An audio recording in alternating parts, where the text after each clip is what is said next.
최화영의 친부가 마 회장 가문을 무너뜨리려던 산업 스파이였다고요. 준호, 당신이 그토록 증오하던 그 여자의 뿌리가 바로 그쪽이었어요. 이게 그냥 막장이 아니에요. 이 드라마 진짜 구조가 있거든요. 오늘 다 풀어드릴게요. 자, 일단 오늘 회차에서 제일 중요한 장면부터 짚고 가야 해요. 준호가 최화영에게 당신 친부가 누구냐고 직접 물어보는 장면 있잖아요. 그게 그냥 묻는 게 아니거든요. 준호 입장에서는 이미 어느 정도 답을 알고 의심하면서 던지는 질문이에요. 확인 사살을 하려는 거예요. 근데 최화영이 어떻게 나왔냐면요. 겁먹거나 발뺌하는 게 아니라 오히려 약간 해맑은 웃음을 머금으면서 툭 내뱉어요.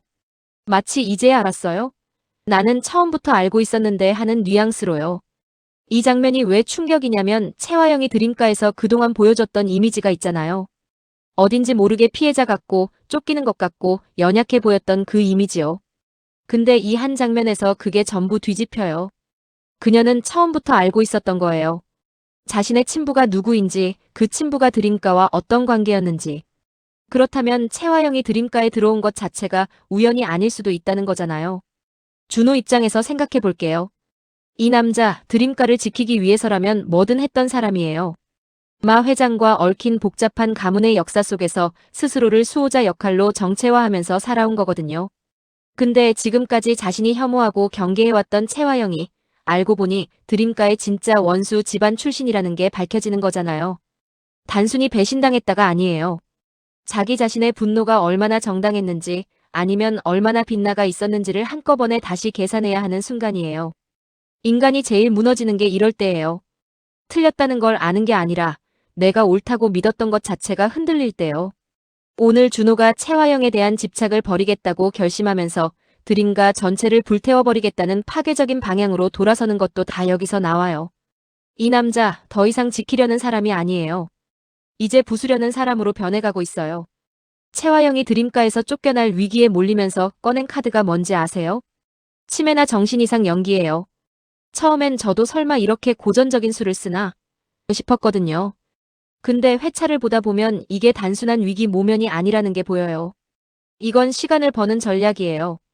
최화영이 마 회장 앞에서 갑자기 어린아이처럼 행동하거나 기억을 잃은 척 무표정하게 앉아있는 장면들, 그게 다 법적 책임에서 빠져나오기 위한 계산이거든요.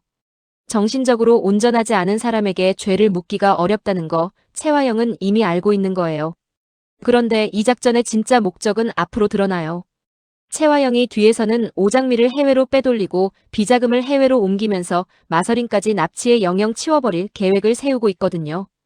겉으로는 정신이 나간 척하면서 속으로는 지금 이 순간에도 아주 치밀하게 체스판을 움직이고 있는 거예요. 이게 얼마나 무서운 인물이냐면요. 우리가 지금 보고 있는 최화영의 위태로운 모습이 전부 퍼포먼스라는 거예요. 연약한 척, 무너지는 척, 이상해지는 척 전부 다 살아남기 위한 도구예요. 여러분은 어떻게 생각하세요? 최화영이 이렇게까지 치밀하게 움직이는 게 단순히 자기 생존을 위한 건지 아니면 그 뒤에 더 큰 목적이 숨어 있는 건지. 저는 아직 판단이 안 서거든요. 솔직히 말하면 저 마서린이 처음에는 좀 답답했거든요.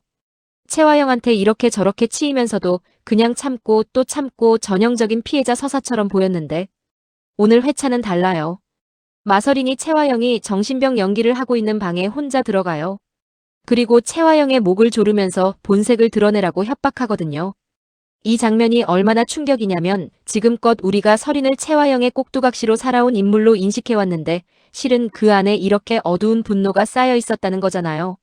서린이 최화영에게 건넨 말의 뉘앙스가 정말 섬뜩해요. 당신이 나를 가짜로 만들었으니 이제 내가 당신 인생을 가짜로 만들어줄게, 이런 뉘앙스로요.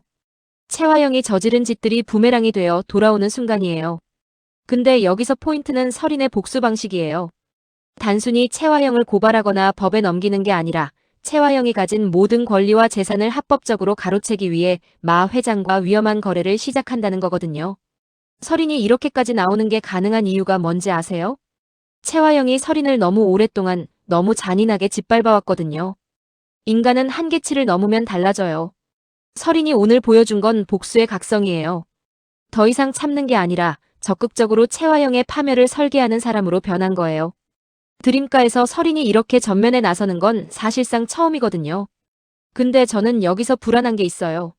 설인의 방법이 너무 마 회장이나 채화영이랑 비슷해지는 거예요. 복수를 위해 선택한 수단이 결국 자기를 닮게 만드는 것들이잖아요. 설인이 과연 그 선을 넘지 않고 버텨낼 수 있을까요? 복수의 눈이 먼 설인과 폭주하는 준호 사이에서 오장미는 계속 가족을 지키려고 혼자 고군분투하고 있어요. 장미 캐릭터를 좋아하는 분들 많으실 것 같은데요. 이 사람, 이 드라마에서 제일 현실적인 인물이에요. 거창한 복수도 없고 치밀한 계략도 없어요. 그냥 가족이 다치지 않았으면 해서 버티는 사람이거든요. 근데 그게 이 드라마에서는 오히려 제일 힘든 포지션이에요. 오늘 회차에서 백호의 희생이 나오는데요. 준호가 장미를 해치려는 순간 백호가 대신 사고를 당하면서 사경을 헤매게 되거든요. 이 장면이 단순한 심파가 아닌 게 백호가 이렇게 행동한 이유가 너무 명확하기 때문이에요. 백호는 드림가라는 배경 자체가 없어요. 준호처럼 가문의 역사를 짊어지고 살아온 것도 아니고 채화영처럼 숨겨진 출생의 비밀이 있는 것도 아니에요. 그냥 한 사람이 소중해서 그 사람을 지키겠다는 단순한 마음 하나로 움직이는 캐릭터예요. 그리고 그 단순한 마음이 오늘 가장 큰 대가를 치르게 돼요. 이 사건이 장미에게 미치는 영향이 중요해요. 장미는 백호의 사고로 인해 더 이상 법적 절차를 지키는 복수가 아니라 사적 복수를 결심하게 되거든요. 이 드라마의 분위기가 여기서부터 진짜 어두워지기 시작해요. 지금까지는 결국 법이 이길 거야 하는 기대가 있었는데 이제 그 기대가 흔들리는 거예요. 이 드라마에서 정숙의 캐릭터가 오랫동안 그냥 웃기만 하는 엄마처럼 보였잖아요. 좀 엉뚱하고 상황을 못 읽는 것 같고 바보같이 굴기도 하는 그 엄마요. 근데 오늘 회차에서 그게 전부 뒤집혀요. 결정적인 순간에 수키가 채화영이 아이를 훔쳐가던 날의 기억을 완전히 되찾거든요. 그리고 그 기억을 가지고 법정에 서게 돼요. 단순히 오키토키 찾는 엄마가 아니라 채화영의 모든 범죄를 증언할 수 있는 유일한 목격자로요. 이게 드라마적으로 얼마나 잘 설계된 반전이냐면 수키의 바보 같음이 사실 채화영 입장에서는 무해한 존재로 착각하게 만드는 위장이었을 수 있거든요. 채화영이 지금껏 수키를 제대로 경계하지 않은 건 그 때문이에요. 저 사람은 뭘 기억하겠어라는 방심. 그 방심이 결국 채화영을 무너뜨리는 가장 결정적인 균열이 돼요. 채화영이 비참하게 무너지는 장면과 대비되면서 수키와 두 딸이 눈물로 재회하는 장면이 오늘 회차의 핵심 엔딩이에요. 이 장면에서 저 진짜 많이 울었거든요. 복수나 반전이 아니라 오랫동안 헤어져 있던 사람들이 다시 만나는 그 단순한 감정이 이렇게 세게 꽂힐 수 있구나 싶었어요. 여러분도 이 장면에서 눈물 흘리셨나요? 저만 이런 거 아니죠? 여기서 잠깐 아직 구독 안 하셨다면 지금 눌러주세요. 다음 회차 리뷰도 바로 받아보실 수 있어요. 알림 설정까지 해두시면 놓치는 일 없이 다 챙겨드릴게요. 이건 제 개인적인 예측인데요. 이번 회차의 복선들을 조합해보면 다음 회차가 두 방향으로 갈 것 같거든요. 채화영이 비참하게 무너지는 것처럼 보이지만 이 사람 아직 숨겨둔 패가 있을 것 같아요. 이번 회차에서 채화영이 오장미와 마서린을 해외로 빼돌리려는 계획을 세웠다는 게 나왔잖아요. 그 계획이 완전히 수포로 돌아간 건지 아니면 일부라도 실행됐는지가 아직 확인이 안 됐거든요. 만약 채화영이 마서린을 이미 어딘가로 숨겨뒀다면 다음 회차에서 그게 협박 카드로 나올 수 있어요. 나를 건드리면 설인이 어떻게 될지 몰라 하는 뉘앙스로요. 채화영이 몰릴수록 더 위험해지는 타입이거든요. 법정에서도 가족 앞에서도 그 사람은 끝까지 싸울 것 같아요. 준호가 이번 회차에서 드림가 전체를 불태워버리겠다는 파괴적인 방향으로 돌아섰잖아요. 이 캐릭터의 행동 패턴을 보면 결심하면 끝까지 가는 타입이에요. 채화영에 대한 집착을 버린 지금 준호에게 남은 건 복수심과 자기 파괴뿐이에요. 다음 회차에서 준호가 마 회장 가문과 드림가 모두를 끌어안고 공멸을 선택할 가능성이 있어요.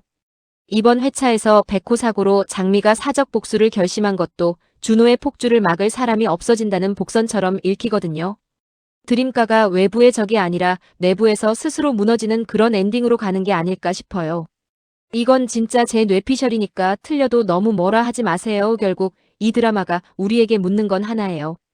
복수는 얼마나 멀리, 얼마나 깊이 파고들어야 끝나는 걸까? 채화영이 법정에서 무너졌고 수키의 기억이 돌아왔고 마서리는 각성했어요. 그런데 준호는 지금 드림가를 지키려는 게 아니라 부수려는 사람이 됐거든요. 다음 화에서 준호가 드림가와 함께 모든 걸 불태우는 길을 선택할까요? 아니면 장미가 그 불꽃 앞에 서서 그를 막아낼까요? 한 가지 확실한 건 이 드라마 아직 끝난 게 아무것도 없어요.